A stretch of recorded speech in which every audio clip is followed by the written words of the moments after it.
வாழ்க வையகம், வாழ்க வையகம், வாழ்க வளமுடன். குருவே துணை.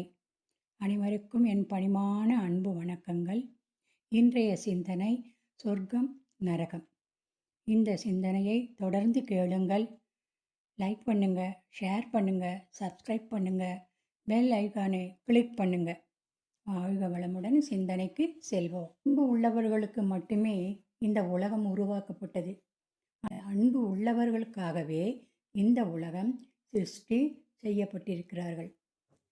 அன்புள்ளவர்கள் எந்த இடத்திற்கு போனாலும் அந்த இடத்தை சொர்க்கமாக்குகிறார்கள். அன்பற்றவர்கள் சுகங்களை விட நரகமாக்கி விடுகிறார்கள். நீங்கள் அன்பு இல்லாதவனிடம் 10 நிமிடம் உட்கார்ந்து பேசி பாருங்க. என்ன ஆகும்னா, அந்த இடம் எவ்வளவு அருமையான இடமாக இருந்தாலும் விஷத்தை கக்கும். ஆனால் அன்பு உள்ளவர்கள் தாங்கள் எந்த இடத்தில் இருக்கிறார்களோ அந்த இடத்தை சொர்க்கமாக்கி விடுவார்கள். ஒரு ஓஷோ ஒரு கதை சொல்கிறாரு. ஒரு கிறிஸ்டியன் ஃபாதர், அதே சண்டேல சர்ச்சில் பேசுவார்கள் இல்லையா, அவர்களுக்கு எத்திஸ்ட்டு. அவருக்கு ஒரு ஃப்ரெண்டு. அந்த எத்திஸ்ட்டு அவரை கட்டாயப்படுத்தி, நீங்கள் வாங்க, என்னுடைய ஸ்பீச்சை கேட்கலாம் வாங்க என்று வற்புறுத்தி கூட்டி செல்கிறார். அவர் வந்து உட்கார்ந்து கேட்கிறார். கேட்டுட்டு அந்த சண்டே நிகழ்வு முடிந்த உடனே வெளியே போகிறார்கள். அந்த எத்திஸ்ட், இன்னைக்கு என்னுடைய பேச்சு எப்படி இருந்தது? அபத்தமாக இருந்தது. என்ன அபத்தமாக இருந்ததா? நீ என்ன சொல்கிற? இயேசுவின் மீது நம்பிக்கை வைத்திருப்பவன் சொர்க்கத்திற்கு போவான்னு சொல்கிற. அப்புறமா நீ பேசிக்கிட்டே வரும்பொழுது என்ன சொல்கிற? இன்னென்ன தப்பு பண்ணுறவன் எல்லாம் நரகத்திற்கு போவான்னு நீ சொல்கிற. இதில் லாஜிக்கு இடிக்குதே அப்படி என்று சொல்கின்றார். எந்த தப்புமே பண்ணாதவன், இயேசுவை நம்பாமல் இருப்பவன் எங்கே போவான்? இது சிலப்பசில் இல்லையே. சிலப்பசில் இருந்தால்தானே சொல்ல முடியும். சிலப்பசில் இல்லாத கேள்வியெல்லாம் கேட்டால் எங்கே இருந்து நான் சொல்ல முடியும் என்கின்றார் ஃபாதர். அவர் மனசாட்சி உள்ளவர். என்னை நீ ரொம்ப சங்கடத்தில் ஆழ்த்திட்ட, கடுமையான ஒரு கேள்வி கேட்டுட்டே, இப்போ நான் என்ன பண்ணுறது? வேணுமானால் நான் இயேசுவிடம் கேட்டுட்டு வரேன் என்று சொல்கின்றார். 1 வீக் டைம், நெக்ஸ்ட் டே உன் சர்ச்சுக்கு வரேன், கண்டுபிடிச்சு சொல்லு. பைபிளுக்குள் இல்லை, புத்தகத்திற்குள் இல்லை. ஆனால் அந்த ஃபாதர் அந்த ஃபாதர் ரொம்ப நேர்மையானவர். மண்டி போட்டு அழறாரு. அந்த மீட்டிங் போது கைகளை கட்டிக்கொண்டு கண்ணீர் விட்டு அழுதார் பாருங்க. 1/2 செகண்ட் தூங்கியே விட்டார். பொதுவாக அவங்க பேச்சில் மற்றவங்க தான் தூங்குவாங்க. அன்னைக்கு அவரே தூங்கிவிட்டார். அந்த தூக்கத்தில் ஒரு கனவு. அவர் ரயிலில் ஏறி உட்கார்ந்திருக்கிறார். ரயில் புறப்பட போகிறது. அவர் மெதுவாக கேட்கிறார், இந்த ட்ரெயின் எங்கே போகப் போகிறதுன்னு கேட்கிறார்.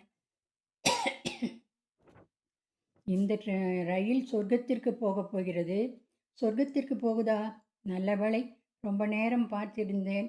கடைசியாக அது சொர்க்கத்தில் போய் நிற்கிறது. அங்கே சொர்க்கம் என்று போர்டு போடப்பட்டிருக்கிறது. அங்கே இறங்கி போய் பார்த்தா ரொம்ப மோசமாக இருக்குது. ஒன்றும் இல்லை. அந்த பக்கம் 4 பேர் உட்கார்ந்திருக்கிறார்கள். அவர் இப்படியே பார்த்துட்டு இவர் வருத்தப்படுகிறார். போர்டு மாற்றி வச்சுட்டாங்களோ, ஏதாவது தப்பாக பெயிண்ட் பண்ணிட்டாங்களோ, ரயில் மாறி வந்துட்டோமோ? அந்த இடத்தில் இருந்த ஒருவரிடம் கேட்கிறார், இந்த இடத்திற்கு என்ன பேர்? அவர் சொல்கிறாரு, சொர்க்கம். உயிர் இல்லாமல், ஒரு சந்தோஷம் இல்லாமல் சொல்கிறாரு சொர்க்கம் என்று. சொர்க்கமே இப்படி இருந்தால் அடுத்த அனௌன்ஸ் வருது, இந்த ரயில் நரகத்திற்கு போகிறது. குடுகுடுன்னு ஓடி வந்து ரயிலில் ஏறி உட்காந்துட்டார். கனவுதானே.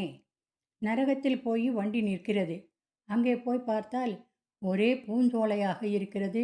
செடி கொடி என்று, பூ பழம் காய் என்று ரொம்ப அழகாக இருக்குது. இவர் அப்படியே ஆச்சரியமாக பார்த்து உள்ளே போய் பார்த்தா அங்கே யார் யாரெல்லாம் இருக்கிறாங்க லிஸ்டெல்லாம் சொன்னாங்க. இந்த உலகத்தில் பெரிய பெரிய ஆளெல்லாம், மகாத்மா காந்தி, புத்தர், மகான்கள் போன்றவர்கள் எல்லோரும் அங்கே உட்கார்ந்துட்டு இருக்காங்க. எங்கே? நரகத்தில். இவர் ஷாக் ஆயிட்டார். உங்களைப் போல பெரிய ஆளுங்க நீங்களெல்லாம் இங்கே உட்கார்ந்து என்ன பண்ணிக்கிட்டு இருக்கீங்க? அதற்கு அவங்களெல்லாம் சொல்கிறாங்க, எங்கே எங்கே மக்கள் கஷ்டப்படுகிறார்களோ அங்கே போவதுதான் எங்கள் வேலை. அந்த முடிவோட நாங்க நாங்கள் எல்லாம் இங்கே வந்துவிட்டோம் என்கின்றார்கள்.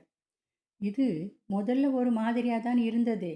அப்புறம் நாங்களெல்லாம் ஒன்றா சேர்ந்து பாடுபட்ட உடனே இங்கே பூத்து குலுங்குது, செடி வச்சாச்சு, பயிர் வச்சாச்சு, எல்லாம் இங்கே சந்தோஷமாக இருக்கிறார்கள். உலகத்தில் நரகத்திற்கு போனாலும் மகான்கள் நரகத்தை சொர்க்கமாக ஆக்கி விடுகிறார்கள். எவ்வளவு அழகு பாருங்க!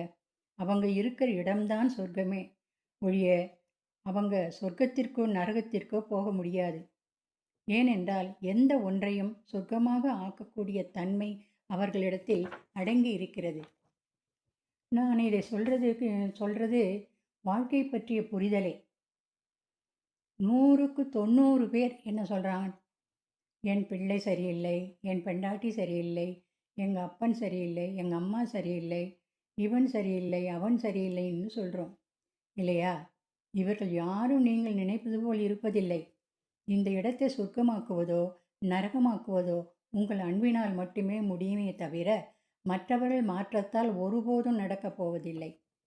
We cannot change a single person. இந்த உலகத்தில் மாற்றக்கூடிய ஒரே நபர் நீங்கள்தான்.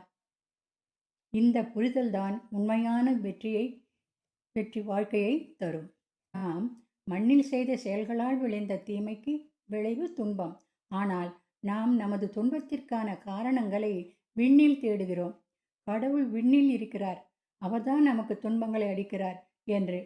துன்பம் வந்ததோ மண்ணில், இவர்கள் துழாவி பார்ப்பதோ விண்ணில். சொர்க்கம் என்ற ஒன்று இந்த மண்ணில் படைக்கப்பட்டிருந்தால் எதை கொடுத்தாவது எப்பாடு பட்டாவது அதை அடைந்து அதை அடைந்து நம் வசமாக்கிக் கொள்வோம். ஆனால் கடவுளைத்தான் சுத்தமாக மறந்து விடுவோம். சொர்க்கம் மண்ணிலும் இல்லை, அது விண்ணிலும் இல்லை.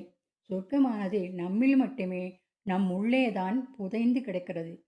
நமக்குள்ளேயே தோண்டிக்கொண்டு ஆழமாக உள்ளே செல்ல செல்ல அங்கேதான் கிடைக்கும் சொர்க்கம் எனும் பேரானந்தம். மிகவும் அற்புதமான அந்த பேரானந்தத்தில் திளைத்து அதிலேயே லயித்து இருக்கலாம். வாழ்க வளமுடன். ஒரு சாவடியில் 2 பேர் உட்கார்ந்து பேசிக்கொண்டிருந்தார்கள். அப்போ ஒரு பெரியவரை பார்த்து ஒருத்தன் கேட்டான், ஏன் துக்கமாக இருக்கிறீங்க அண்ணே அப்படின்னு கேட்டான். அவன் துக்கமாக இருப்பான், அதெல்லாம் தெருவில் போகிறவனு வரவன்கிட்டலாம் சொல்ல முடியுமா அப்படின்னு அவர் சொல்கிறாரு. நான் ஒன்றும் தெருவிலே போகலைங்க, உட்கார்ந்து தான் பேசுகிறேன், சொல்லுங்கண்ணா. அதை ஏன்பா கேட்குற? ஆரம்பித்து அவன் பாட்டுக்கு சொல்லிக்கிட்டே வந்தான். சின்ன ஆள் பெரியவனை பார்த்து சொன்னான், அண்ணே, பழசை பேசினா வருத்தமாக தான் இருக்கும், இப்படி பேச்சு வளர்ந்து கொண்டே போச்சு. நீங்கள் என்ன பண்ணுறதா இருக்கிறீங்க? என்ன பண்ணி சந்தோஷமாக இருக்கலாம் சொல்லுங்க. அவன் சொன்னான், கண்ணா, நம்ம ஊரில் 4 ஏக்கர் குத்தகைக்கு வருது. அந்த குத்தகைக்கு 10,000 ரூபாய் இருந்தால் எடுத்துடலாம். பெண்டாட்டிக்கிட்டே கேட்டேன், அவ கொடுக்க மாட்டேங்கிறா. இவன் கேட்டான், எடுத்து அவன் சொல்கிறான், வேற என்ன, எல்லாம் பண்ண வேண்டியதுதான், தளதளன்னு நல்லா விளையும்பா. விளைஞ்சதுன்னா காசு வரும், காசு வந்தால் இன்னொரு 10 ஏக்கருக்கு குத்தகை எடுத்துடலாம் சொன்னான் பாருங்க. அதை எடுத்து அப்படி இவன் ஆரம்பித்தான். அவன் கடுப்பாயிட்டான். நீ என்னையே கேட்டுக்கிட்டு இருக்க? நீ என்னடா பண்ண போகிற? உன்னிலம் நல்லா விளைஞ்சிருக்கு, 4 பசுமாட்டை வாங்கி மேய்க்க விடலாம் இருக்கேன்னு. நீ என்னையே கேட்டுக்கிட்டு இருக்கியே, நீ என்னடா பண்ண போகிற? உன் நிலம் நல்லா விளைஞ்சிருக்கு, 4 பசுமாட்டை வாங்கி மேய்க்க விடலாம்னு இருக்கேன்னா. ஏய், எவன் நிலத்தில் எவன்டா மாட்டை விடுறது? கொன்னுடுவேன். நீயே குத்தகைக்கு எடுத்த நிலம் தானே, அப்புறம் என்ன பெருசாக பேசுகிற? அது உன்னுடையதா? வகுந்துடுவேன். என் நிலத்தில் மாட்டை உள்ளே விட்ட உன்னை கொன்னே போட்டுடுவேன். 2 பேரும் கட்டி புரண்டு சண்டை போட்டு அடிதடி ஆகி போலீஸ் ஸ்டேஷனில் பிடிச்சிக்கிட்டு போய் கடைசியில் கேஸ் ஆரம்பித்து ஜட்ஜு முன்னாலேயே வந்து நிற்குது. ஜட்ஜு வந்தார், உட்கார்ந்தார். என்னப்பா சொல்லு. என்னுடைய நிலத்தில் மாட்டை விடுவேன் நான் அடித்தேன். உடனே சண்டை வந்துடுச்சு. ஜட்ஜு கேள்வி கேட்டார். நிலம் எங்கே இருக்கு? அவருக்கு இடம் தெரியணுமில்ல. பாண்டிச்சேரியா திண்டிவனமா? அதனால் நிலம் எங்கே இருக்குன்னார். அவன் சொன்னான், இனிமே தான் வாங்கணுங்க. ஜட்ஜு கொதிச்சு போயிட்டார். ஏண்டா, வாங்காத நிலத்துக்கா சண்டை போட்டீங்க? நீ என்னடா, உன் மாடி எங்கே? மாடி இன்னும் வாங்கலை. அங்கே இருந்த எல்லோரும் சிரிச்சிட்டாங்க. அந்த 2 பயலும் கிறுக்கு பயலுங்கன்னு முடிவு பண்ணிட்டாங்க. வாங்காத நிலத்திற்கும் வாங்காத மாட்டிற்கும் சண்டை போட்டால் அவங்க 2 பேரும் கிறுக்கு பயல் தானே. வாங்காத மாட்டுக்கும் வாங்காத நிலத்துக்கும் சண்டை போடுற மாதிரி பார்க்காத கடவுளுக்கும் போகாத சொர்க்கத்திற்கும் சண்டை போடுறாங்களே, இது மூடத்தனம் இல்லையா? இந்த பூமி இனிமையாக வாழ்வதற்கு இறைவன் கொடுத்த கொடை அல்லவா? யார் எந்த மதத்தில் இருந்தால் என்னங்க? அவனுக்கும் பசி, எனக்கும் பசி. அவனுக்கும் காதல், எனக்கும் காதல். அவனுக்கும் கண்ணீர், எனக்கும் கண்ணீர். அவனுக்கும் நோவு, எனக்கும் நோவு. இருக்கிற வரைக்கும் சந்தோஷமாக வாழ வேண்டியது தானே.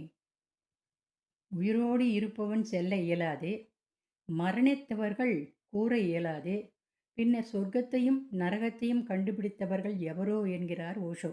மண்ணில் இறக்கப் போகிறோமே தவிர மண்ணில் ஒன்றாக பிறக்கப் போவது இல்லை. வாழும்போது பிரியாமல் சொந்த பந்தங்களோடு இருப்பது ஒரு வரம். குடும்பம் என்பது இறைவன் நமக்காக பூமியில் ஏற்பாடு செய்திருக்கும் ஒரு சொர்க்கம். அதை சொர்க்கமாக்குவதும் நரகமாக்குவதும் நம் கையில்தான் உள்ளது. மறைந்தபின் நாம் செல்லும் பாதை நாம் அறியோம்.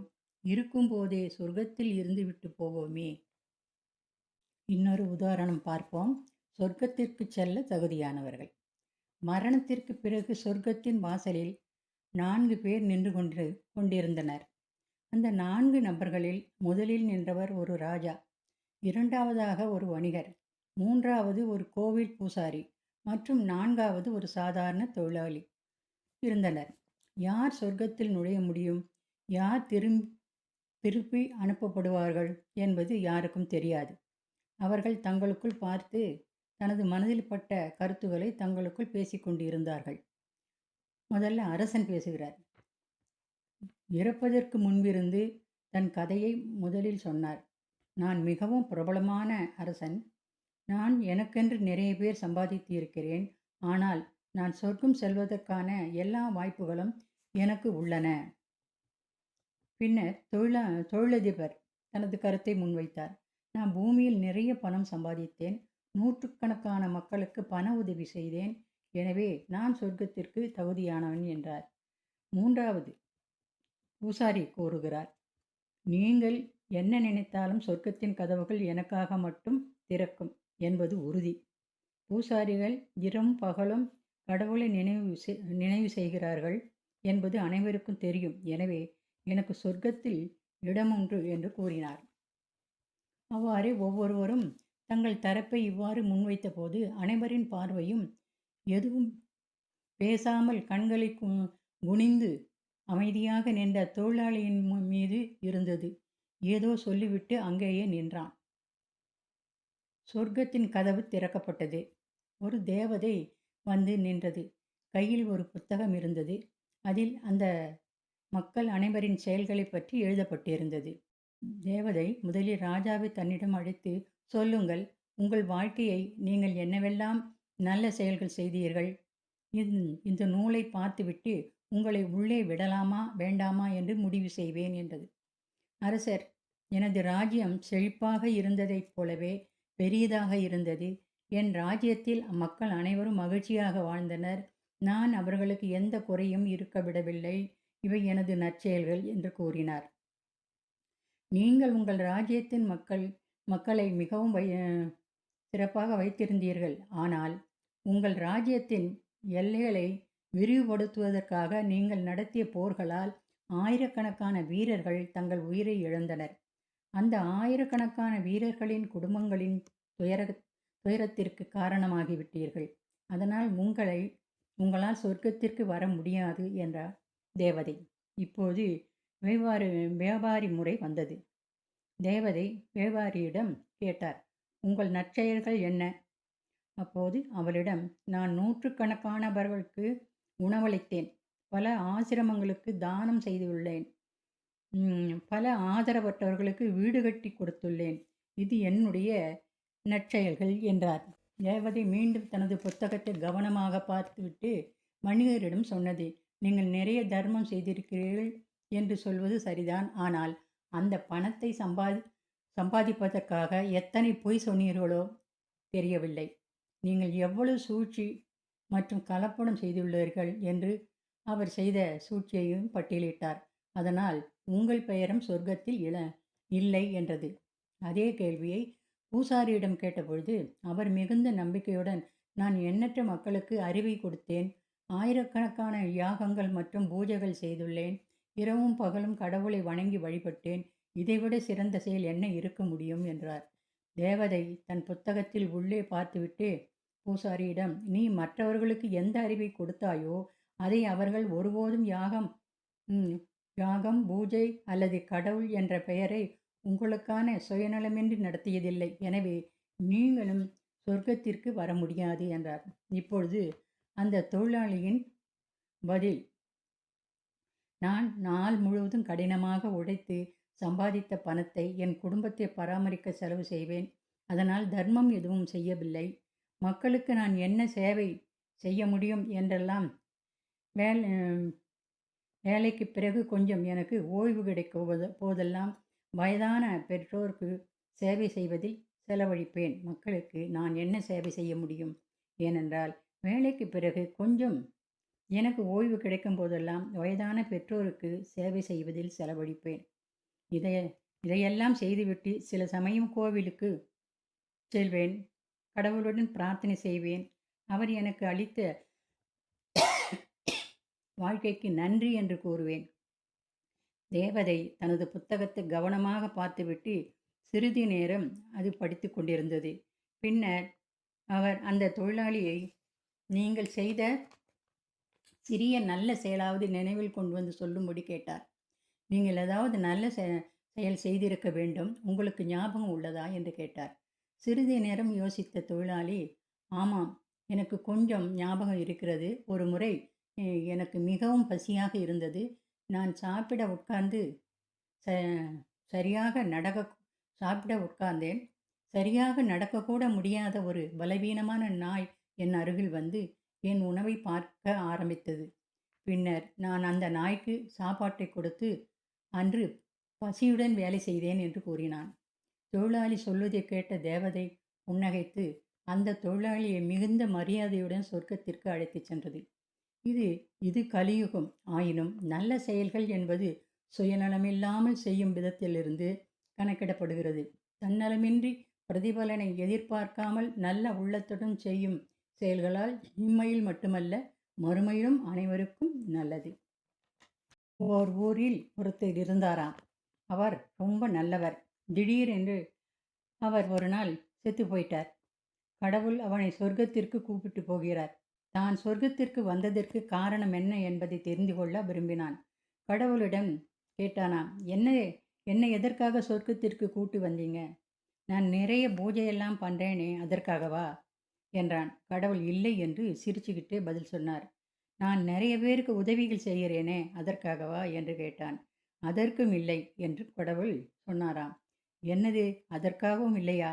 வேறு என்ன காரணத்திற்காக நான் இங்கு வந்தேன் என்று கேட்டாராம். கடவுள் சொன்னாராம், ஒரு முறை நீ பூனைக்குட்டியை காப்பாற்றினாயே, அது உனக்கு ஞாபகம் இருக்கா என்று கேட்டாராம். ஆமாம், அந்த பூனைக்குட்டி சாக்கடைக்குள்ளே விழுந்துருச்சு. அது தண்ணிக்குள்ளே நனைஞ்சி போய் இருந்ததாலே அது ரொம்ப நனைஞ்சி போய் இருந்தது. ரொம்ப குளிரில் இருந்தது. அதை நான் அப்படியே என் உடம்போடு அணைத்து கொண்டேன். அது சாக்கடையாக இருந்தது. பரவாயில்லை, எனக்கு அந்த நேரத்தில் அதனுடைய உயிரை காப்பாற்றணும்னு தான் தோன்றியது. என்னுடைய கதகதப்பான சப்போர்ட்டை நான் அதற்கு கொடுத்ததும் அதனுடைய முகத்தில் அப்படி ஒரு மகிழ்ச்சி. யாரோ ஒருத்தர் தன்னுடைய உயிரை காப்பாற்றிட்டாங்கன்னு அதற்கு அவ்வளவு சந்தோஷம். அதனுடைய முகத்தில் மலர்ச்சியை நான் பார்க்க முடிந்தது. கடவுள் இப்ப தெரிந்ததா? நான் எதற்காக உன்னை சொர்க்கத்திற்கு கூட்டி வந்தேன்னு? அவனுக்கு எதுவும் புரியவில்லை. கடவுள் சொன்னாராம், "அன்புதான் எல்லாம். அந்த அன்புதான் எல்லாம். அந்த காரணத்திற்காகத்தான் உன்னை சொர்க்கத்திற்கு கூட்டி வந்தேன்" என்று சொன்னாராம். இந்த உலகத்திலே கடவுள் இருக்கிறாரா? இல்லையா? இல்ல எவ்வளவு கடவுள் இருக்கிறாங்க? அதெல்லாம் எனக்கு தெரியாது. ஆனால் என்னை பொறுத்தவரை அ பொறுத்த என்னை பொறுத்த அளவிற்கு அன்புதான் கடவுள்.